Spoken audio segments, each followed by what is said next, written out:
So, welcome to today's episode of the Life Illuminated podcast. And today I have the pleasure and the honor of welcoming Tommy Breedlove to the show. Welcome, Tommy. Oh, thank you so much. I'm excited to be here. This is going to be amazing. Yeah, I'm excited to have you. Tell us a little bit about what you were doing in the past. Who were you in the past? What were you doing with your life? I was an awful human being in the past. Doubtful. No, I'm joking, but I'm not joking. I was the I'll say guy. I was the human who lived his life out of fear, who really put a lot of stock in what other people thought. And that equated for me, and it was very unconscious. It wasn't that I was choosing to be the person I was not born to be, but I was that guy who at 36 years old was looking out the window of a very large office and looking literally down into downtown Atlanta. And I thought I had all the success. I had the watch, I had the tie, I had this fancy suit, the cufflinks, the nice car. But when I looked behind me, all I saw was a wake of destruction. And so I wasn't living my truth. I wasn't living my value systems. And I was scared. And that equated for me with wearing all these masks, the tough guy mask, the important guy mask, the I can't ask for help mask. And I was just trying to do the best I could, but unconsciously I was really dying inside. And so I decided at 36 to transform my life and to become the human I was always meant to be. So that was who I was in the past. Now, well, when you say you looked behind you and you saw a wake of destruction, what did that look like? That looked like my marriage was crumbling. Friends were running out of my life. I was working, no kidding, 70, 80 hours a week. When I wasn't working, I was going out at night. If there's a checklist of 100 things not to do in life, probably 95 of them I was checking off. I was literally living that Wolf of Wall Street, Mad Men, cool guy, financial guy lifestyle. And it wasn't me at all. I was just trying to impress somebody. I don't know who. And it was literally killing me. And so when I say it was a wake of destruction, at 36 years old, I was a principal in a large firm, and I literally woke up in a ditch after 3 nights. And I think, honestly, I was unconsciously I never picked up a gun and tried to like shoot myself, but I think in some level I was unconsciously trying to kill myself. So Where do you think it's really deep, but sad. Yeah, but I think it's really important and a very poignant point to bring all of this up for our listeners, because I don't think you're alone at all in this conversation. Because what I really kind of want to get to is, where do you think you inherited that conversation that you had to have this drive and you had to reach the top and you had to be looking down in downtown Atlanta from the top of the skyscraper? I think, honestly, I came from very humble beginnings. And so I think that had a lot to do with it. And I think we're just surrounded by this compare and compete mentality. I think it's in our media. I think it's bred into us in our schools. And I think it's healthy on some levels. But for me, coming from I came from lower middle class, really solid blue collar part of the world. Nobody in my family had ever graduated from college. And so, and I candidly got in a lot of trouble at 18 years old. I thought my life was over. I was literally charged with 2 felonies and spent my 19th birthday incarcerated. Luckily, those were dropped to misdemeanors. But I think just trying to get away from the neighborhood I grew up in, and prove to myself, candidly, that I was worthy, that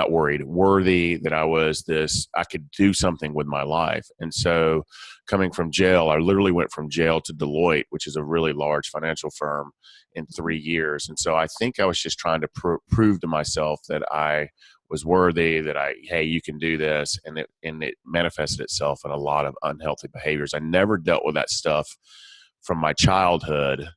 And so I was compensating in all the wrong ways and just trying to compete in the next financial thing and the next financial thing. And candidly, it was never going to be enough. Well, and my guess is, some of us grow up in a very wealthy environment, and we kind of have this conversation of abundance all the time, that life is there. We've got it all. We have access to it all. And then there's those of us who grow up in poverty, really struggling and pulling and pushing to make it happen. having grown up in a conversation of scarcity. Yeah. And I'll bet, and I'm going to guess, and you tell me, is that where the crash happened, where you had this conversation of scarcity connecting and bumping into the conversation of abundance because you were successful? Yeah, and so it's interesting that you use those are words that I use all the time now, scarcity and abundance. And those words didn't come into my vocabulary until later in life. You know, I'm 44 now, and I started this particular journey at 36. But I think where, especially my mom and dad, who I love dearly, they're a little bit older now. They're close to their 80s, but they looked at money. It was an us versus them attitude. It was you worked to come home. They didn't have any financial aspirations, and it was always comparing, and those people had it all, and yada yada yada. So I think I was bred with a scarcity mentality and trying to prove to myself. And we think that money is the be all end all. And for a guy who spent 20 something years in large financial consulting firms, I've represented billionaires and people with hundreds of millions of dollars, and that never fulfilled them. And I think that's where I started really opening up my eyes. Fulfillment and happiness, A, is a journey. You're not going to always get there, but B, money is an important tool in life. It's something that's very, very important, but it does not give you happiness. It does not give you what we call success.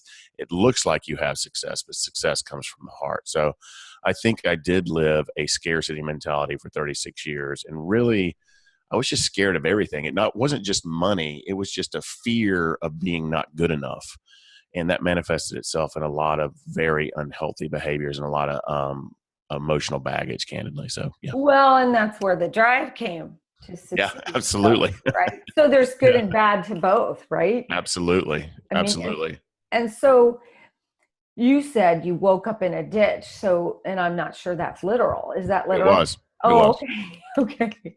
So not only did the marriage start to crumble and the friends started to go by the wayside, but you yourself were starting to go downhill in a big way. Very, very fast. That was the wake-up call, I'm guessing. That was the second wake-up call. The first wake-up call was incarcerated at 19, and the second wake-up call, I feel like I'm on evolution 3 of my life. But the second wake-up call is I woke up and there's this last molecule. We can call it energy. We can call it God. We can call it universal intelligence. I have my definition of that. But said, you got to get up, and this is not a life that you were meant to live. I mean, this is not who you were meant to be. And probably 4 nights before that, I was probably in some huge boardroom doing some mergers and acquisitions deal or making somebody a lot of money. And what was really happening is all those behaviors, because I knew it wasn't coming from my heart. I knew I wasn't living the life that I was meant to live and in my value systems. And so because I wasn't doing that, I was doing, I candidly on some level probably hated myself. And so I literally woke up in a ditch after 3 days of just complete chaos. And luckily I was okay.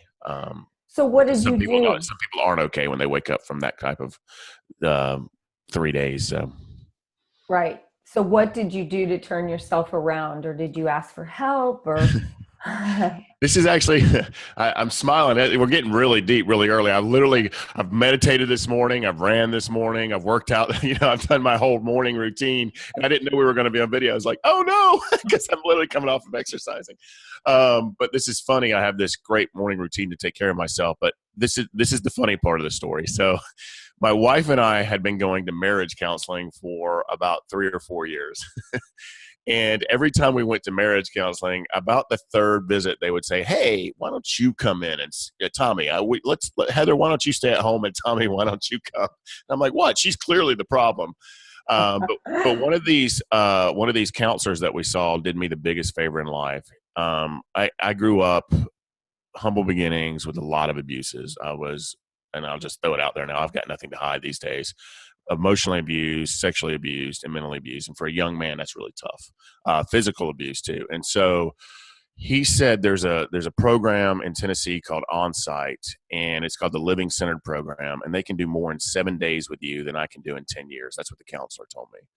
And they'll cut you open for 4 days, not literally, figuratively. And why do you act the way you do? You'll see that you're not alone. You'll see why you have these behaviors, why you have these self-destructive thoughts, why you feel unworthy and insecure. And he was right. And so I was it was in January, because I remember it was through the New Year's holiday, and I went. I just said, I've got to go to this program for 7 days and learn who I am. Who is Tommy meant to be? And it was the best decision I've ever made in my life, because not only did they cut me open and I felt for the first time in 36 years, they started to give me all these tools to help rebuild my life and to become the human I was meant to be. So that was the first major step I took in my life. And the counselor's name was David Gore, and he really did me one of the biggest favors I've ever had. So that's how I started. That's awesome. That is awesome. And so tell me what tangible ways that you've noticed that you shifted and grown in this journey towards a life illuminated. I think the first thing for me, and it's still a journey for me, because I believe we have to serve ourselves before we have to serve and love ourselves before we can serve and love others. And so for me, this journey is all about, how can I choose goodness and invest in myself? How can I participate in my own rescue? And so I'm not kidding, every single day, and you're seeing me now, I'm coming off of jogging, I'm coming off of meditating, I read every morning, I have quiet time, I have thinking time, I have exercise time. So I spend between an hour and a half and 2 hours every morning serving myself, investing in myself, emotionally, mentally, spiritually, and physically. And for me, it's all about this journey of self-love, fulfillment, and happiness. And for me, I am always going to be working on that. Am I good enough? Am I worthy? It doesn't matter now. And I literally do public speaking, coaching, run masterminds, retreats, consulting. And even this day, I could be on a stage of 1,000 people and I have this moment of, am I good enough? Am I worthy? Those demons, those noise, those clouds, they still come up because they follow you. And so my lifelong journey is all about self-love, self-fulfillment, so that I can serve my wife, my family, my community, and anyone who hopefully will hear this message. So that's what I work on every day. So you and your wife are still together. Oh yeah. Oh, that's wonderful. That's really good. We all wanted to hear that, right? We're actually going to write a book called The 5 Marriages, but it's one marriage. Oh, what a great idea. That's really awesome. 17 years together and 23 overall and 17 married. Yeah, she's one of the oaks in my life. She always was one of those humans. I always rooted for the underdog. I was always that person who gave, even when I could have been standing naked on the street and give my last shirt or, the pants off of me. So she always saw the best in me, even when I didn't. So we're still together. Yeah, it's amazing. Oh, I'd love to have her on the show. Yeah, she's awesome. That would be awesome. 100%. She'd do it in a heartbeat. Yeah, she would absolutely do it. So what do you think the obstacles were and the internal fears that you might have had to overcome to really get on this path that you're on now? Yeah, and they're still there. There's something that happened. We all have these stories.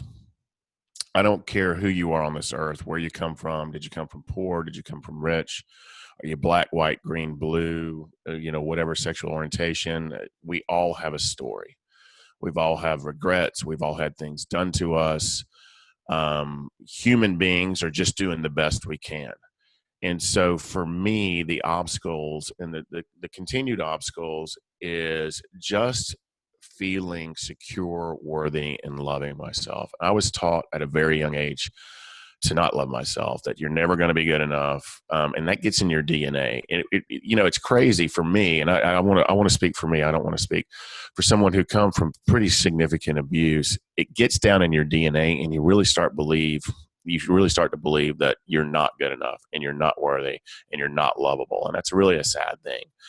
And even at 44 years old, those obstacles still come up and they're here and here, they're in your heart and your head. They're not real, but they're very loud sometimes. And so the work that I do, even when I'm doing men's coaching or running a retreat or doing corporate consulting, the reason I do this, I'm no sage on the stage. I'm not a psychologist. I have to live this. I have all these tools in my toolbox because this is important for me to love myself, believe in myself, and to live an illuminated life, right?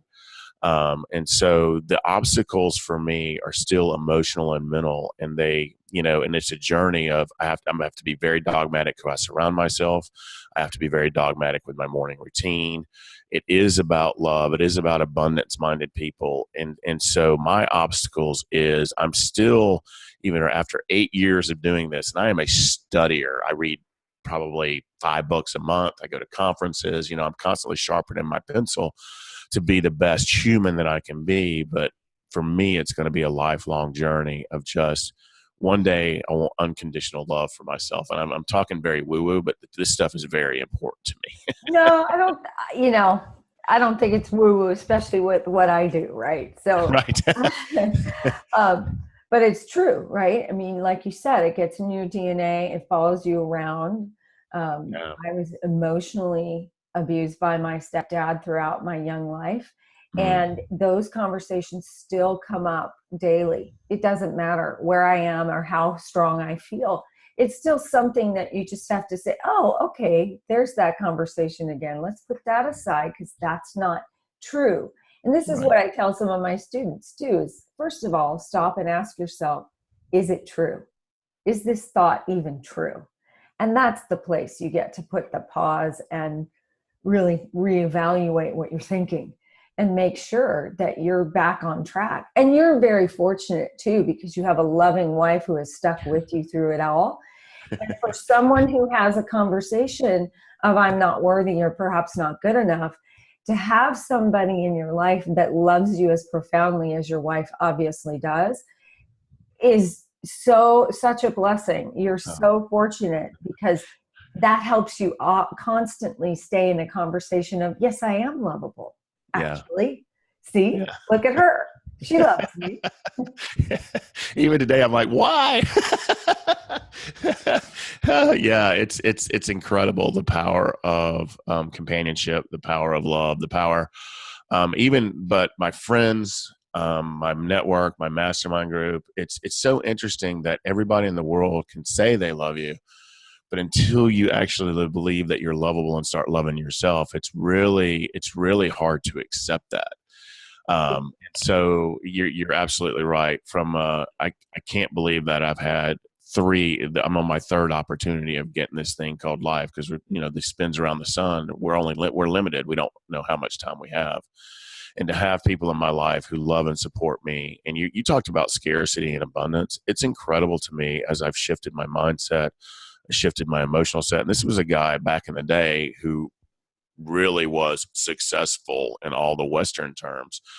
But success for me now is, yes, it is business. We have our hands in a lot of businesses, but from a friendship standpoint, from a fulfillment standpoint, from emotional standpoint, to the opportunities that come in us, the conversations I get to have, the authenticity I get to live, the passion and purpose of the people around me, it's really a beautiful thing. And so for anybody that's out, I guess the reason I'm saying that out loud is because for anyone who is scared, anyone who feels insecure, unworthy, or who doesn't think they're good enough, if you just will be willing to do the work, and it is work, it's a full-time job, investing in yourself, believing in yourself, loving yourself, and taking that courageous decision to move forward, it literally will transform your life from a place of I'm scared, I'm judging, I'm insecure, I'm angry, I'm comparing, that whole envy and jealousy thing, looking outside of other folks. If you stop doing that, start investing in yourself, your whole life will change. And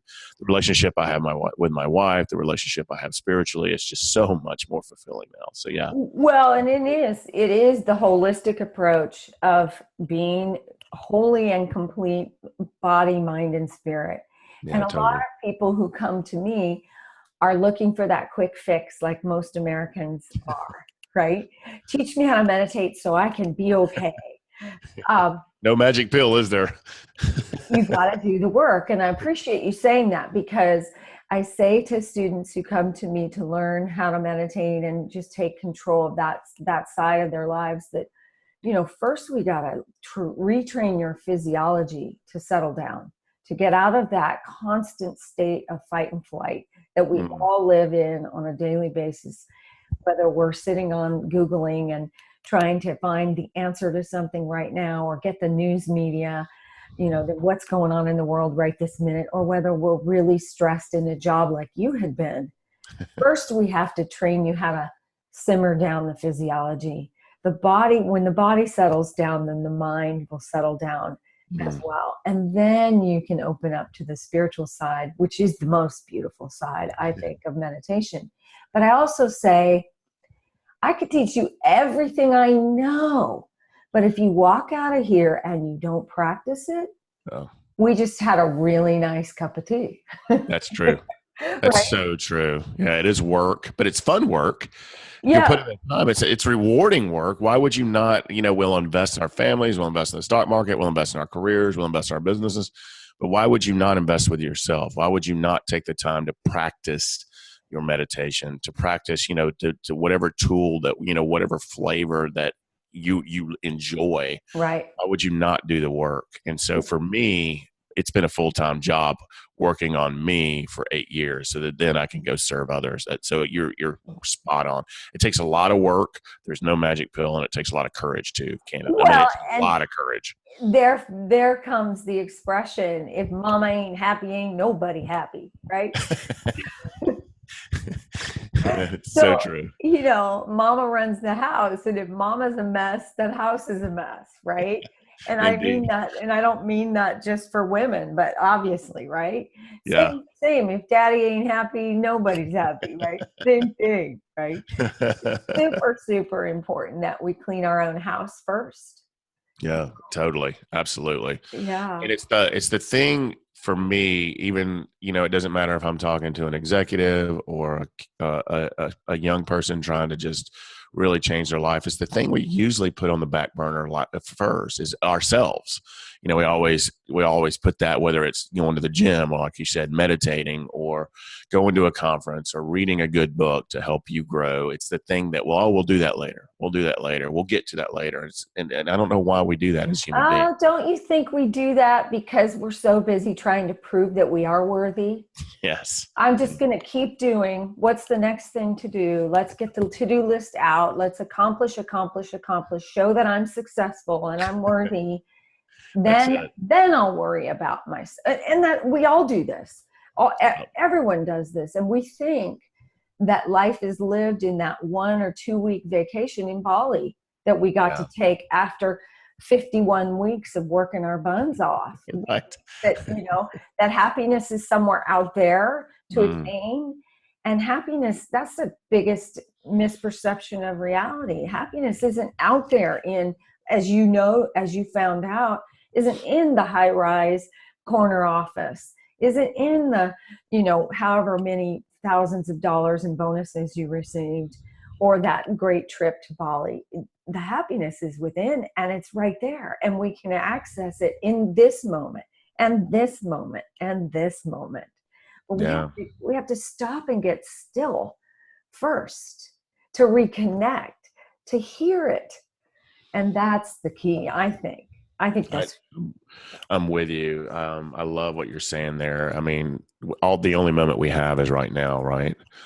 And so, but it is a journey. It is work. There is, whether you're practicing meditation or practicing prayer or reading or do whatever self-work you're doing on, whether it's physical, mental, emotional, spiritual, it is a practice. And happiness isn't always going to be there, but what you said of, we as human beings, it's always out there. We're always going to chase this thing called happiness. And whether it's the car or the trip or the house or whatever your particular thing or experience is, it's fleeting. And so, don't you think that's why and don't you think that's why your life came crashing down? You got it.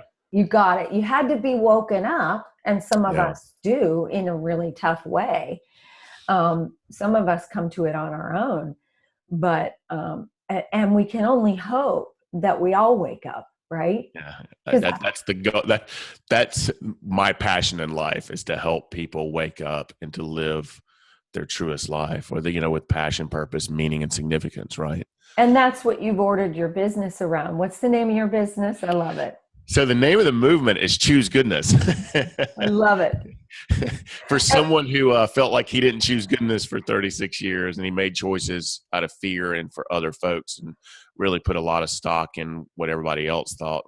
It's about courageous, confident, clear, conscious choices that improve yourself and the lives around you. It's powerful in business too.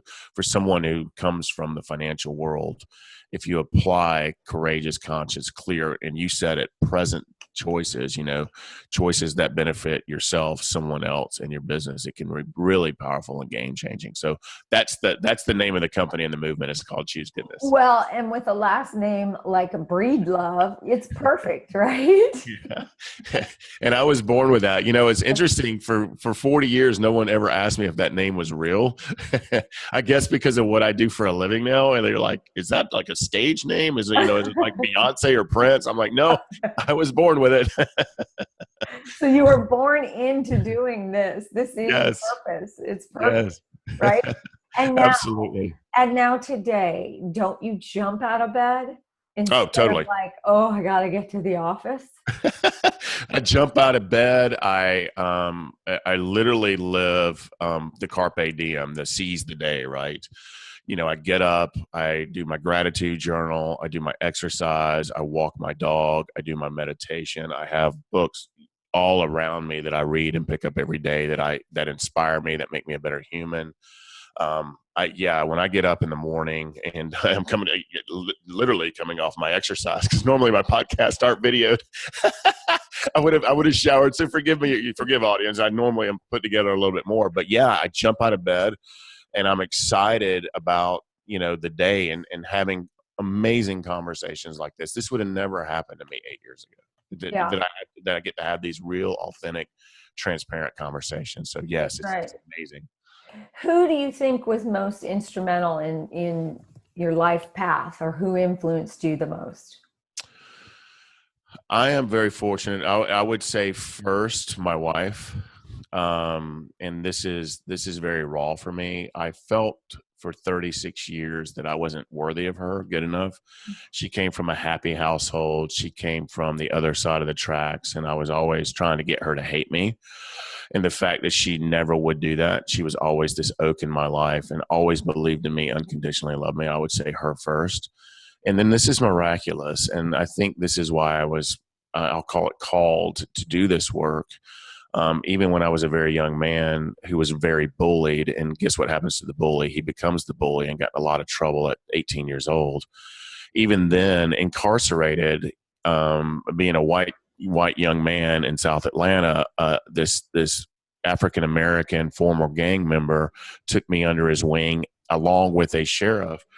And they saw something in me at that time. And at 36, when I decided to transform my life, these mentors and these humans would appear in my life that were just believed in me, even when I didn't believe in myself. And so I'm very fortunate that some very influential men and women, I'll say Nancy Vito, Carrie Geho, there's these humans that appear in my life when I start believing myself and wanting to do the work and wanting to move forward, have appeared. And so I've had a lot of influential people. And now, even today, these mentors appear in my mouth. Right now, it's Kay Joyner and Greg Philippe, and a host of other men and women that have just surrounded me with love. And so if you start doing the work and come from a place that I am worthy, I am good enough, and hey, believing that it's amazing the humans that will appear in your life.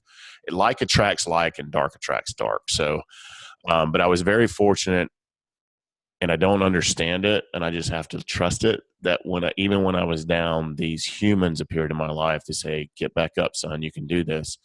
Or you can do, even at 36, when I was in the suit and tie, these men appear in my life and say, I've been through this, let me show you the way. So it was a beautiful thing. Well, but I think that's also a testimony to your vulnerability, because I think if you're closed off and you're not welcoming to other people, they would never have said that to you. Yeah. Right. So you had to have a certain amount of vulnerability that you brought to the space for someone to even approach you like that. So Yeah. it's a testament to you too, to your willingness, because I think that's a huge piece. I mean, you may want to find peace and serenity and, meditation or, running or whatever's going to be the be all end all. But it's not about the quick fix. It's about really feeling it, like you said, in your own heart and knowing something's got to give. Something Mhm. really has to give here. And I don't know what to do. I got the white flag up. Someone help.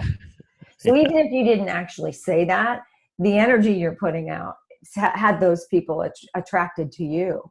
Yeah, I totally agree, and just very, very grateful for it as well. Yeah, yeah.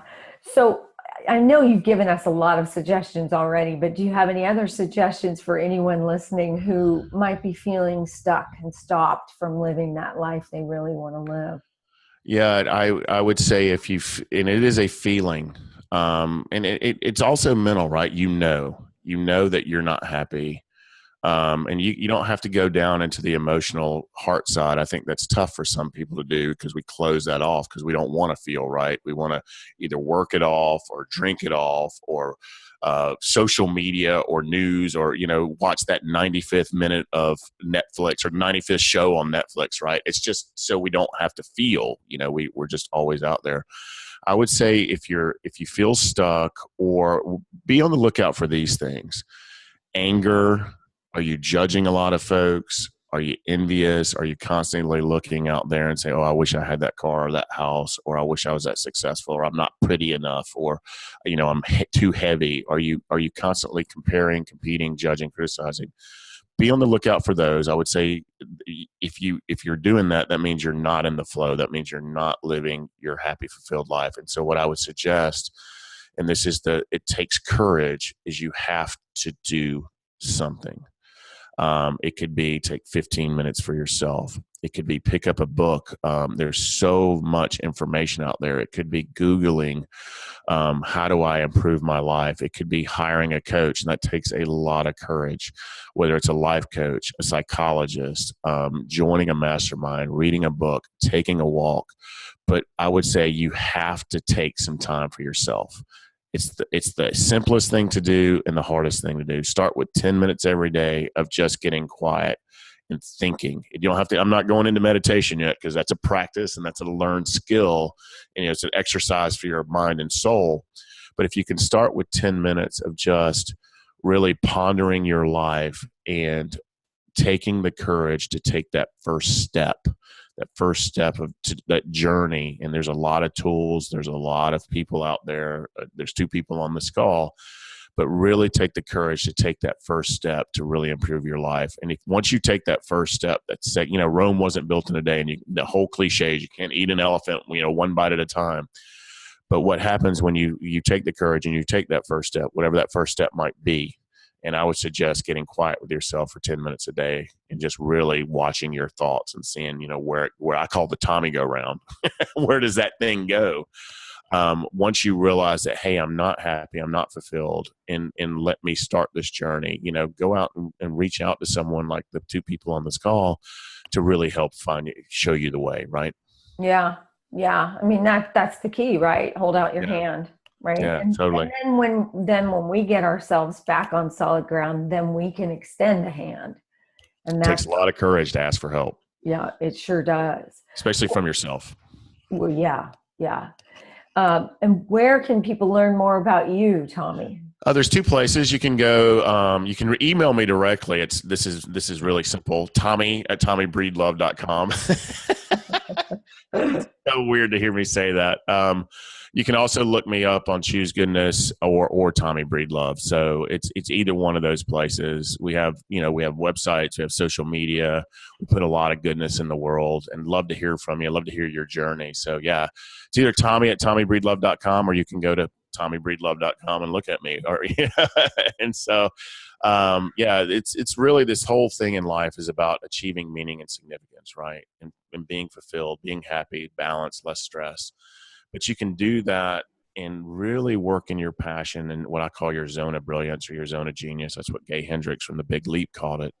and really you can live the life you were really meant to. I'm doing it. I've done it. And I did it really badly for a long time. So trust me, it can be done. Well, and I think that we're all doing the very best that we can according to our spiritual condition in the moment. Yeah, Right. Totally. So that sometimes I have to say to some of the people who see me is just be gentle with yourself. Mm. You Yeah. don't, we didn't get in the hole overnight. We're not going to crawl out overnight. And there is light, and it's all totally. good. And everyone's on their own journey and their own time. And I know that's so cliche, but it's true. Mm. And that's a really great point. I actually have it written there. I'm not going to read you the whole thing. And there's so much stuff written over here, but it says lighten up and don't be an a-hole. And that's to me. That's me talking to me. Because we're so hard on ourselves and so self-critical and judgmental on ourselves. But lighten up. I mean, because this is true. How many spins do we get around the sun? We don't know. And this life is so, so fragile and short. And I don't want to look back on regret. And I want to live the life that we were meant to live. And so I have to tell myself, lighten up. That's right. Critical, don't self-judge. And it's really hard, but I have it written down, so I read it every day. I had a friend tell me, Maggie, you just need to put the bat away. Right. The bat away. I was like, wow. Interesting for someone who cares about you to see it more clearly than you see it in yourself sometimes, which Indeed. is the whole reason we reach out for help, right? Indeed, totally. Someone else is not living in our head. Yeah. Who has a better perspective sometimes.